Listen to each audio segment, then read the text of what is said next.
ويحفظوه. قال الله تعالى: ولقد يسرنا القرآن للذكر فهل من مدكر. والله سبحانه وتعالى وصف القرآن بأنه كتاب مبين، ووصفه بأنه أحسن الحديث، ووصفه بأنه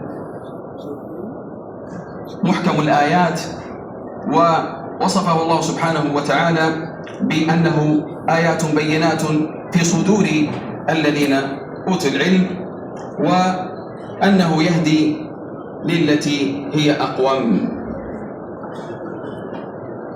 القرآن معجزة الله سبحانه وتعالى لخلقه لا يوم الدين، والتحدي قائم به وبحفظه أبد الآبدين.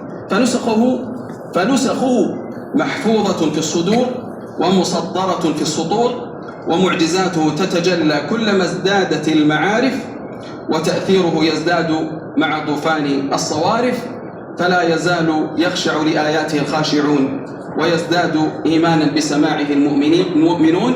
قال الله سبحانه وتعالى: إنما المؤمنون الذين إذا ذكر الله وجلت قلوبهم وإذا تليت عليهم آياته زادتهم إيمانا وعلى ربهم يتوكلون.